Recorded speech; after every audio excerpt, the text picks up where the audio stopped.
Good evening, this is Hound Dog Steve, wishing you a very pleasant evening, and thank you for joining me this evening, and welcome to my office, and a great shout out to all of my regular viewers and any new viewers that are joining me this evening. And please, if you enjoyed this video, like, comment and subscribe below.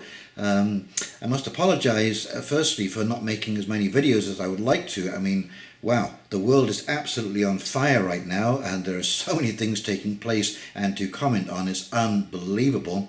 But summertime is a very busy time for me, and so it's been kind of difficult to cover all of those bases.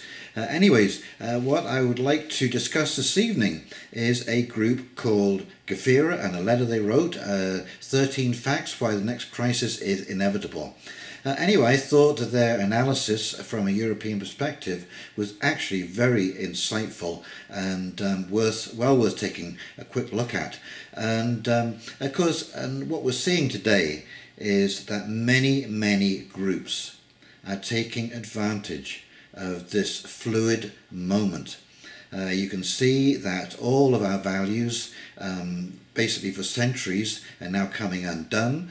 And the more that society and our financial systems and support systems start to lose cohesion, then the moment is going to get more and more fluid, and you're going to see an awful lot of very vocal groups come forward putting their own spin on the situation. And it's kind of interesting because one of the sites I'm going to take you to, just very briefly, is the World Socialist site, and it's very interesting the spin that they are putting on this situation.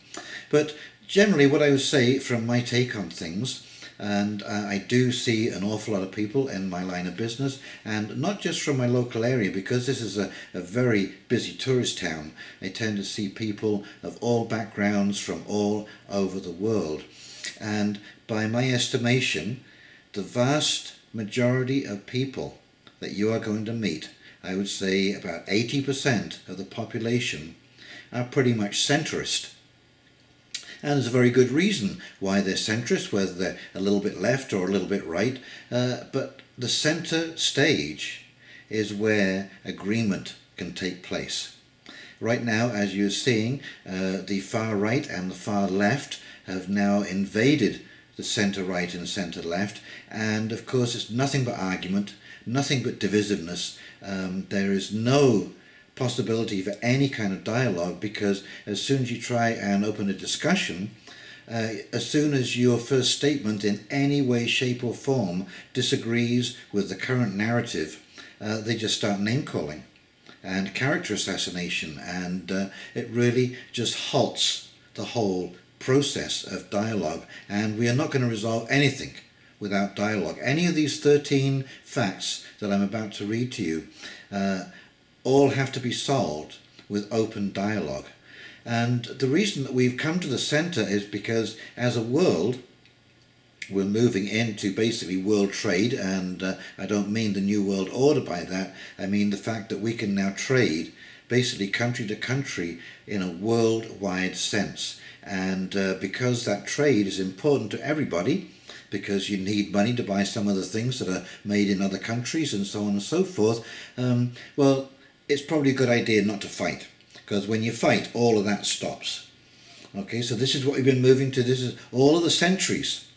2,000 years of evolution, political evolution, has brought us to this point where I know it seems that there's a lot of conflict going on in the world, but up until recently, there was a lot more dialogue than conflict, and it's really only in the last 20 years or so that we seem to be moving back into oppositional positions, a polarization of ideologies, and we're reaching the point where this narrow group of people, it's probably only 5 or 6% on either side that are hard right and hard left.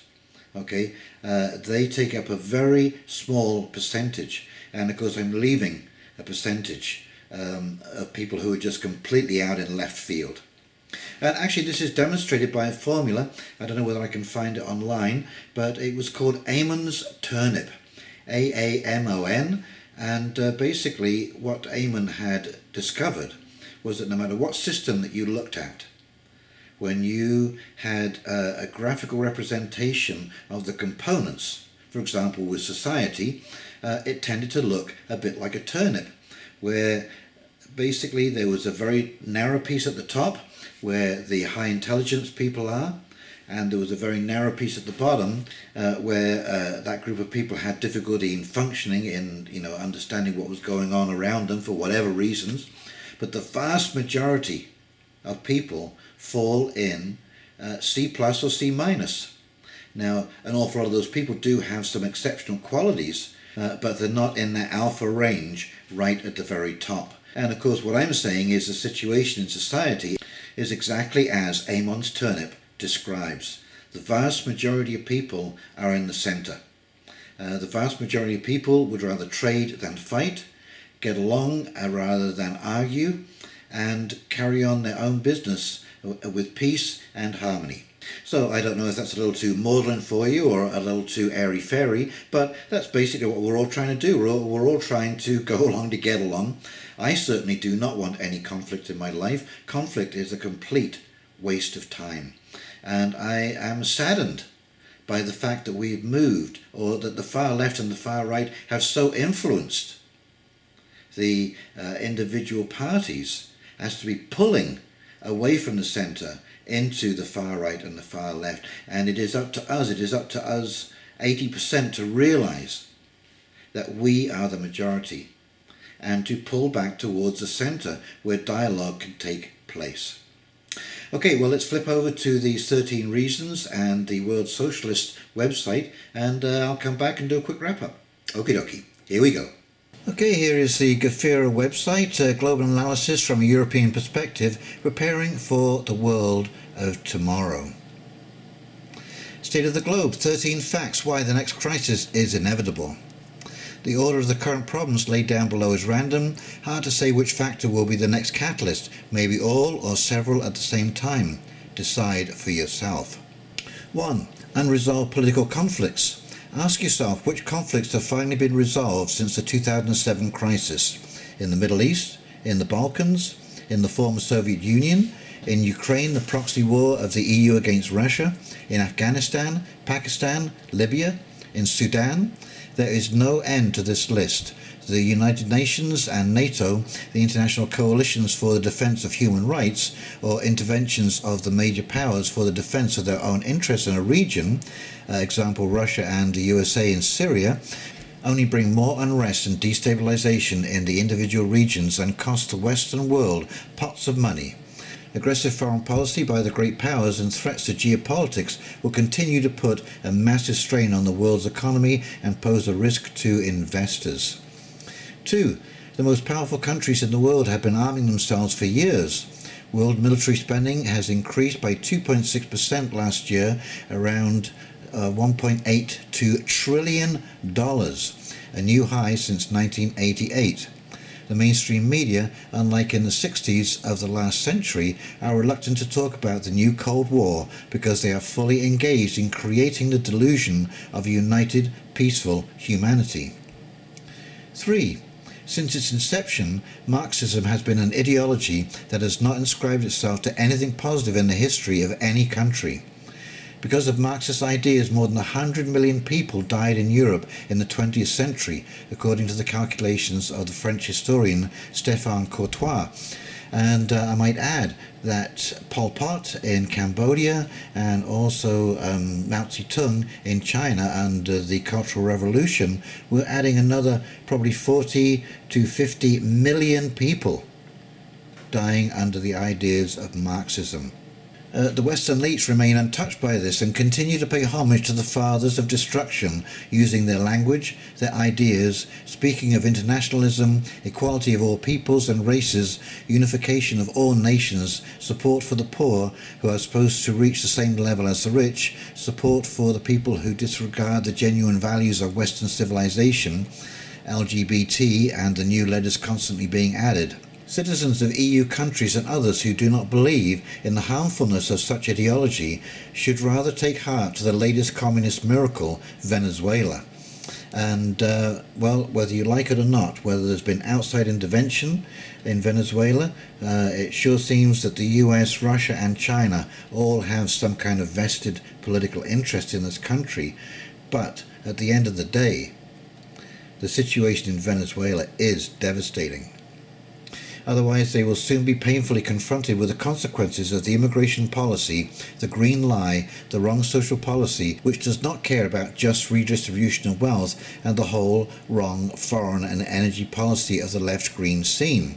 Even now, the middle and lower classes in France, Italy and other countries are suffering because of the left-green ideology that for years has been causing their purchasing power and standard of living to fall. See Yellow Vests. 4. The people who have been a major force for the development of the modern world for 200 years, the white people in Europe, America, Russia and South Africa, and the indigenous peoples of the most creative nations in Asia, Japan and South Korea, are shrinking. The new patents, scientific discoveries and industrial innovations will not come from Africa or Southeast Asia. The immigrants will, without, however, exerting a positive influence on the development of Western thought. 5. Many countries are replenishing their gold reserves, especially China, Russia and Turkey. All three countries will become independent of the dollar in the near future. They must be able to defend the value of their currencies in the event of the next conflict, which is why they are increasing their reserve of the yellow metal. As the next crisis approaches, the price of gold also rises. 6. Cryptocurrencies are gaining in importance as safe havens. Large corporations, Facebook and Amazon, and states, Venezuela, are also creating new cryptocurrencies which can be interpreted as distrust of the existing financial system, which may soon collapse. 7. The mountain of debt is growing all over the world. The indebtedness of individual countries and their citizens has long since exceeded the criteria set by the IMF and other institutions. Example: Japan's national debt is 236% of GDP. This means that the entire Japanese economy would have to work for 2,364 years in order to completely transfer the proceeds to the creditors of the Japanese state in order to pay off the national debt. While according to the Euro convergence criteria, the debt should not exceed 60% of GDP. In 2017, the national debt of Greece was 181%, and that of Italy 131%. The economic crisis in southern Europe did not end. It was only swept under the carpet for a short time. The global banking system is so closely networked and filled with opaque financial products, even more so than during the 2007 crisis, in which over-indebtedness is hidden, that now a small collapse, for example the Italian banking sector, will drag everyone into the abyss. 8. A prelude to recession is also the so-called yield curve, which shows the ratio between interest rates on bonds with short and long maturities. At the present, the yield curve of US government bonds is inverted, i.e. short-term interest rates rise above long-term, which is considered by economic experts to be one of the safest indicators of future economic weakness. And of course you can see in the graph here from 65 to 2019 the inverted yield curve, and it looks like we are indeed going into an inverted yield curve. 9. While the stock markets are in euphoria, there are being published the worst indicators of economic activity for years, PMI. They are doing particularly badly recently in Asia and Australia. South Korean exports have been recognized for years as another early indicator of economic trends. As they are also falling, this points at least to a recession in world trade. And you can see quite clearly how that has dropped, that economic activity. And this is up to January 2019. 10. The environment. This is the biggie. The environment has long since reached the limits of its capacity. For 20 or 30 years, the dirtiest, most polluting, resource and people-destroying industry has been consistently relocated to emerging countries and the third world. Now these countries are standing up and no longer want to be the trash cans and cheap producers on the planet. In 2016, the EU shipped 1.6 million tons of garbage to the largest People's Republic of Asia. And now the government in Beijing no longer wants to take over the garbage dumps from the West. The environmental problems in China will affect the entire value chains all over the world. 11. The world's water reserves are shrinking. Global freshwater consumption will increase by 300% in the next 30 years. In the year 2025, 3.1 billion people will be affected by water shortages. The battle for water is the background to many political and ethnic conflicts. See Israel and Palestine, Sudan and other African countries. Global warming has been affecting agricultural production, well, we'll say climate change, has been affecting agricultural production in Europe, Russia, Brazil and the USA for years, and you can add China to that list. As a result, the prices of food and tap water are rising, which in the long run will lead to protests and conflicts. In Detroit alone, the cost of unpaid water bills was $89 million by 2014. 12. The ECB and the Central Bank of Japan have reached the limits of their stimuli. They are left with only tricks, such as the introduction of the minus interest rate, which will ruin pensioners' savings. Why is Mario Draghi talking about lower interest rates and other ECB stimuli now that the European economy is supposedly flourishing? Is he feeling the coming crisis? 13. It is not about being clairvoyants. It's about learning from history. What does the record of economic cycles show us?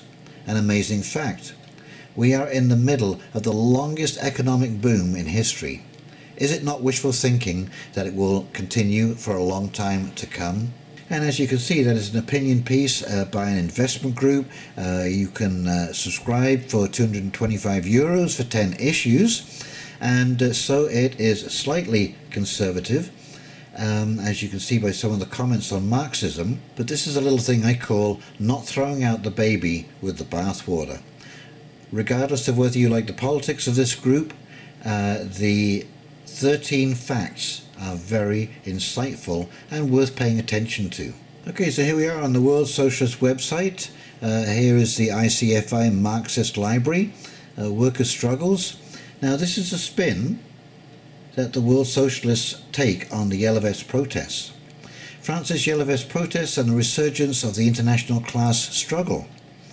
7 months ago, hundreds of thousands of Yellow Vest protesters came together on social media to oppose the anti-worker policies of France's President of the Rich, Emmanuel Macron. Donning yellow high-visibility vests to protest Macron's regressive fuel taxes, they denounced low wages, austerity and police-state militarism.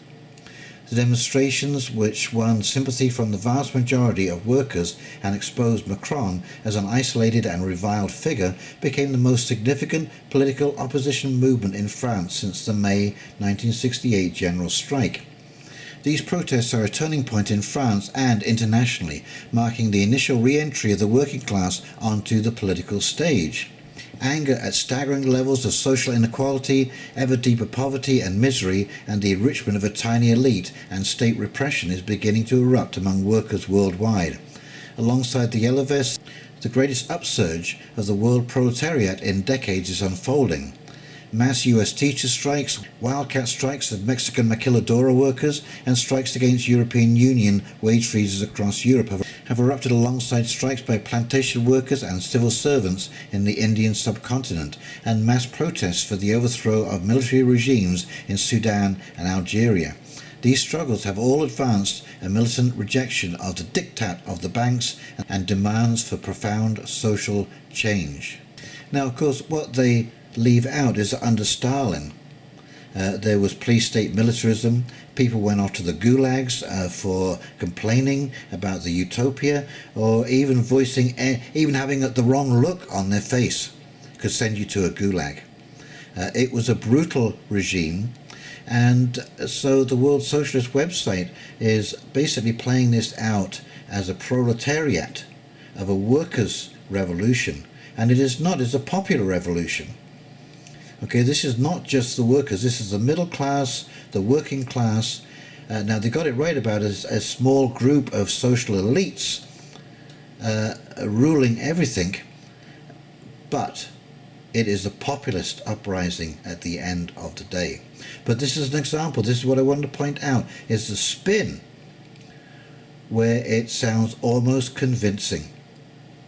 So this is why we have to be very careful of the extreme right and the extreme left and pull ourselves back towards the center. So I think you can see quite clearly that there are a lot of unresolved problems. I found it interesting that this group is opposed to Marxism, and the World Socialist website is in favour of Marxism. In fact, there is a Marxism dictionary and reference and quote section on the website, as you saw, and so this is how all of these different groups are going to put a very exotic spin on all of this. Now, one of the things in my last video about the Google situation that I left out, well, I didn't leave it out, but I don't think I emphasized it enough, is the fact that this story of the secret camera interview was not covered at all by the mainstream media. You had to go to alternative media to find out any kind of reporting on this story. And the fact that the mainstream media did not cover this story, this important story, I mean, this is pretty incredible stuff that Google is going to tamper with the 2020 elections in the US by any means that it is possible or at its disposal.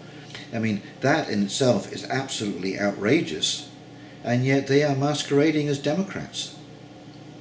Is that the kind of leadership that you want to be under? Because I don't think that I do.